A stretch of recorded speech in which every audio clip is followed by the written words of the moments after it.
Hey guys, आप सुन रहे थे मेरे साथ हाँ ये मोहब्बत है। हाँ ये मोहब्बत है भाग 65। मीरा नहीं जानती थी कि जो दूध वह अमर जी को पिला रही है उसमें सौंदर्या ने दवा मिलाई है। वह अमर जी के चेहरे की तरफ देखते हुए वहीं बैठी रही और अमर जी खामोशी से मीरा के हाथों दूध पीते रहे।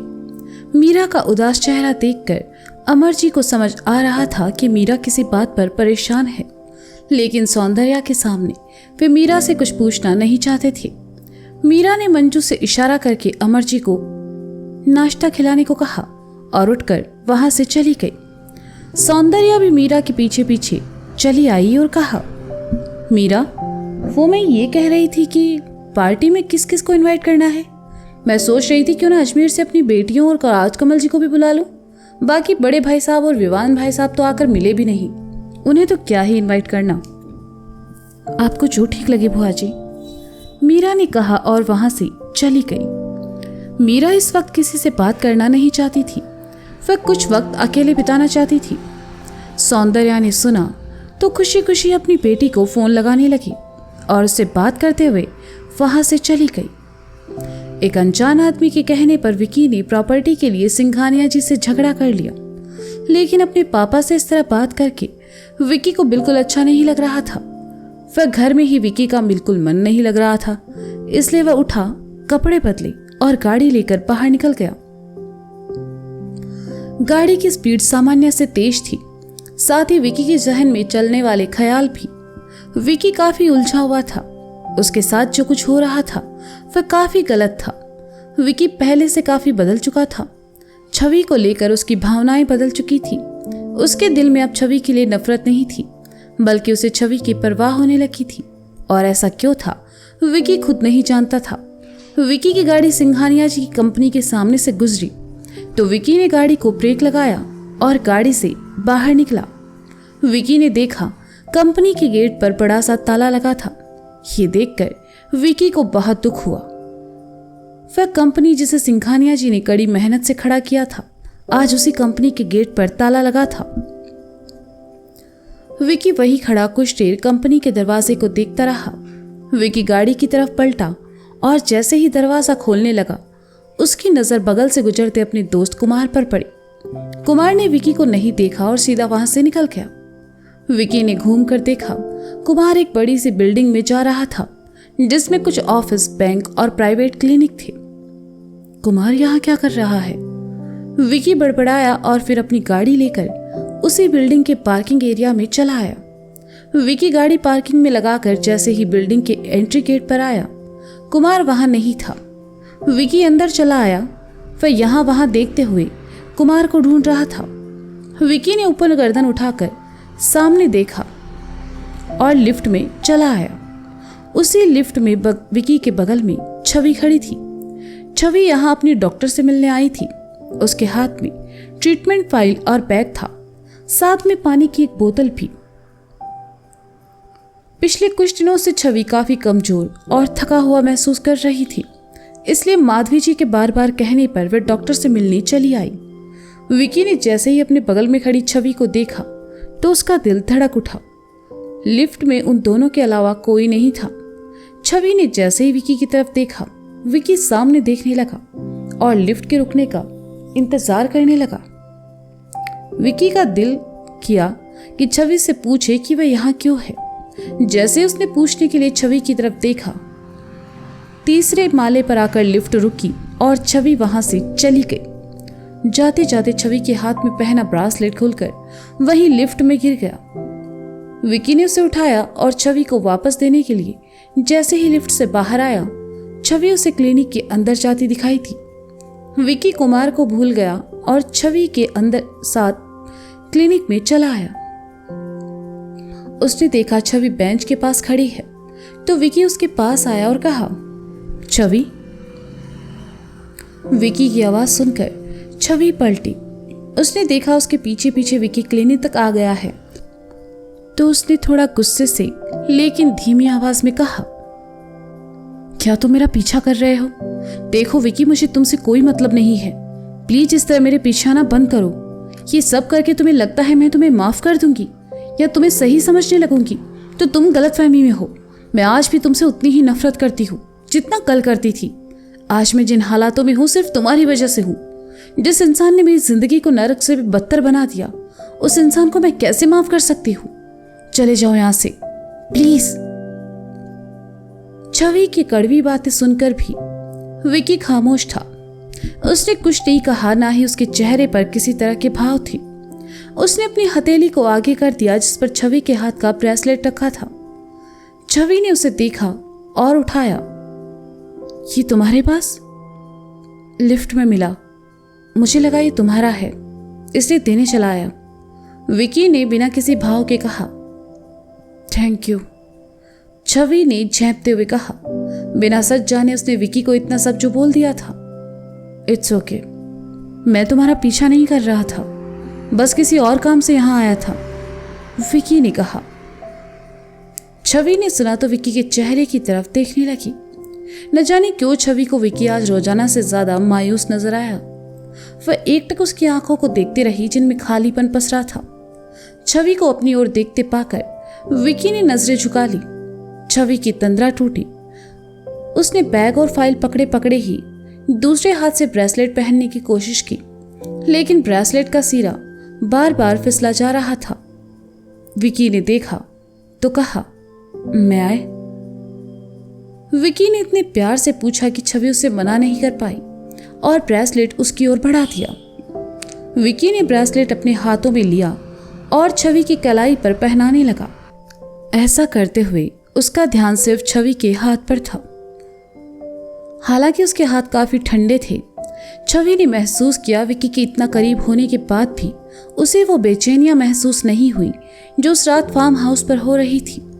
छवि समझ नहीं पा रही थी आखिर सच क्या था, वो जो छवि जानती थी या वो जो विकी बता रहा था। विकी ने छवि के हाथ में ब्रेसलेट पहनाया और जैसे ही पीछे हटा, कैबिन से बाहर आकर नर्स ने कहा, छवि दीक्षित, आपको डॉक्टर ने बुलाया है। छवि की तंद्रा टूटी। वह सामान लेकर जैसे ही कैबिन की ओर आने लगी, नर्स ने फिर कहा, मैडम, बैग और बाकी सामान अपने हस्बैंड को दे दीजिए। नर्स की बात सुनकर विकी और छवि दोनों ने एक दूसरे को देखा। नर्स की ऐसी बात पर दोनों असहज हुए, लेकिन विकी ने आगे बढ़कर छवि के हाथ से बैग और पानी का बोतल लेकर कहा, तुम जाओ। छवि विकी को समझ नहीं पा रही थी, ना वह उस पर भरोसा कर पा रही थी। विकी छवि का बैग और पानी का बोतल लेकर वहां पड़ी बेंच पर आ बैठा और छवि डॉक्टर की कैबिन की तरफ चली गई। उसी क्लिनिक की दीवार के पास छुपा कुमार विकी को साफ देख पा रहा था। कुमार विकी को इस तरह से क्यों देख रहा था और वो क्यों उससे छुप रहा था, ये तो सिर्फ कुमार ही जानता था। लेकिन विकी को वहां देखकर कुमार धीरे से बड़बड़ाया, विकी यहाँ क्या कर रहा है और यहाँ किसके साथ आया है? कहीं ये फिर छवि से नजदीकियां तो नहीं बढ़ा रहा? मुझे पता लगाना होगा, लेकिन उससे पहले मुझे यहाँ से निकलना पड़ेगा। कुमार ये सब सोच ही रहा था कि तभी उसे साइड से धक्का लगा और उसके हाथ से वही दीवार के पास लगी टेबल पर रखा सामान नीचे आ गिरा। कुमार ने हड़बड़ाते हुए सामान उठाकर रखना शुरू किया, लेकिन विकी ने उसे देख लिया। विकी ने छवि का सामान बेंच पर रखा और उठकर कुमार के पास आकर कहा, कुमार, अरे विकी, तुम यहाँ तुम क्या कर रहे हो? कुमार ने विकी को वहां देखकर उठते हुए कहा, मेरी छोड़ो, ये बताओ तुम यहाँ क्या कर रहे हो? विकी ने सवाल किया। विकी का सवाल सुनकर कुमार थोड़ा सकपकाया और कहा, मैं यहाँ अपनी भाभी को लेकर आया था। वो प्रेग्नेंट है ना, तो आज डॉक्टर के साथ उनका अपॉइंटमेंट था। वो अपनी फाइल भूल गई थी, मैं बस वही लेने आया था। मैं चलता हूँ, मुझे थोड़ा काम है, शाम में मिलते हैं। कहकर कुमार वहां से चला गया, लेकिन जाते जाते उसकी फाइल से एक पेपर निकला और नीचे गिर गया, जिसका ख्याल कुमार को नहीं था। विकी ने उस कागज को उठाया और देखा तो उसकी आंखें हैरानी से फैल गई। विकी कुछ पल के लिए वहीं खड़ा रहा और समझने की कोशिश करने लगा आखिर अचानक से ये उसके सामने क्या आ गया। विकी कुमार को उस कागज लौटाने जैसे ही क्लिनिक के बाहर आया, कुमार वहां से जा चुका था। विकी लिफ्ट की तरफ जाने लगा, लेकिन जाते जाते उसके कदम रुके और वह बड़बड़ाया, कुमार ने कहा वो यहां अपनी भाभी के साथ आया था। लेकिन कुमार ने तो बताया था उसकी फैमिली में सिर्फ वो और उसकी माँ है। फिर कुमार की भाभी, क्या कुमार मुझसे कुछ छुपा रहा है? एक्सक्यूज मी, नर्स की आवाज विकी के कानों में पड़ी तो उसकी तंद्रा टूटी। वह पलटा और नर्स के पास चला आया। नर्स ने विकी को एक पेपर और ब्लड सैंपल देकर कहा, इन्हें वहां लैब में दे दीजिए, ये आपकी वाइफ के कुछ ब्लड सैंपल्स हैं। ठीक है, विकी ने सैंपल लेते हुए कहा और लैब की तरफ बढ़ गया। शाम होते होते अक्षत घर आया। आज अक्षत पूरा दिन कोर्ट से बाहर था। वह किसी जरूरी काम में लगा था जिसके बारे में सिर्फ अक्षत जानता था। अक्षत घर आया, अपनी गाड़ी पार्किंग में लगाकर जैसे ही अंदर जाने लगा, सामने से आते सोमी, जीजू और अर्जुन से टकरा गया। अक्षत ने देखा सोमी, जीजू और अर्जुन भैया हड़बड़ाहट में कहीं जा रहे थे। अक्षत ने उन्हें ऐसे देखकर कहा, आप दोनों इतनी जल्दी में कहाँ जा रहे हैं? वो भी इस वक्त? ऑफिस जा रहे हैं, जीजू ने जल्दबाजी में कहा। तो अर्जुन ने मन ही मन अपना सर पीट लिया और जीजू को पीछे कर खुद आगे आकर कहा, तुम्हें ये क्यों जानना है? क्या हम में से कोई तुमसे कुछ पूछता है या तुम किसी को बताकर जाते हो? नहीं ना, तो फिर तुम्हें भी ये पूछने का हक नहीं है। साइड हटो। अक्षत ने अर्जुन को घूर कर देखा और फिर अपनी नजरें नीचे करते हुए कहा, आपको नहीं लगता इन दिनों आप मेरे साथ कुछ ज्यादा ही रूड हो रहे हैं? नहीं, मुझे बिल्कुल नहीं लगता। एक्चुअली मैं भूल गया था मैं तुम्हारा बड़ा भाई हूँ। अब जैसे जैसे याद आ रहा है मैं अपने बड़े भाई होने का फर्ज निभा रहा हूँ। अब हटो हमारे रास्ते से, हमें जाने में देर हो रही है, अर्जुन ने कठोरता से कहा। तो अक्षत साइड हो गया और अर्जुन आगे बढ़ गया।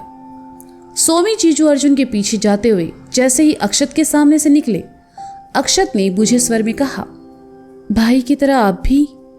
अक्षत अपनी बात पूरी कर पाता इससे पहले ही सोमी, जीजू ने कहा, सिर्फ बॉडी उसके साथ है, बाकी दिल से हमेशा तेरे साथ हूं। अक्षत ने कुछ नहीं कहा और चुपचाप वहां से चला गया। सोमी, जीजू पलटकर अक्षत को देखते आगे बढ़ रहे थे और एकदम से अर्जुन से टकरा गए। जीजू, क्या कर रहे हैं आप? देखकर चलिए ना, अर्जुन ने चिढ़ते हुए कहा। अरे यार, वो साले साहब, लगता है उसको तुम्हारी बात का बुरा लग गया। तुम्हें उनके साथ इतना कठोर नहीं होना चाहिए था, सोमी, जीजू ने अक्षत की परवाह करते हुए कहा। क्या आप सच में चाहते हैं अक्षत और मीरा के बीच सब ठीक हो जाए? अर्जुन ने सीरियस होकर पूछा। हाँ, मैं चाहता हूं मीरा इस घर में वापस आ जाए और साले साहब और उनके बीच की गलतफहमियां दूर हो जाए, सोमी, जीजू ने भी उतनी ही गंभीरता से कहा। तो फिर हमें अक्षत के साथ कठोर होना पड़ेगा। हमेशा के लिए उसका दिल तो जोड़ने के लिए एक बार उसका दिल तोड़ना जरूरी है, अर्जुन ने कहा। लेकिन वो कितना मायूस हो गया था अभी, मुझे उसके लिए दुख हो रहा है, सोमी, जीजू ने कहा। क्यों, आप उसकी गर्लफ्रेंड है? अर्जुन ने सोमी, जीजू की तरफ देखकर पूछा। छीछी, कैसी बातें करता है, मेरे बेटे जैसा है वो, सोमी, जीजू ने गाड़ी का दरवाजा खोलते हुए कहा। अर्जुन भी ड्राइवर सीट पर आ बैठा और गाड़ी स्टार्ट कर जीजू को अपने साथ लेकर वहां से चला गया। ऊपर हॉल की बालकनी में खड़ा अक्षत उन दोनों को जाते हुए देखता रहा। तो दोस्तों, क्या लगता है आपको, अर्जुन और सोमी, जीजू इस वक्त कहां जा रहे हैं? आखिर कुमार कौन सा खेल खेल रहा है, वो भी विकी के साथ? जानने के लिए सुनते रहिए हाँ ये मोहब्बत।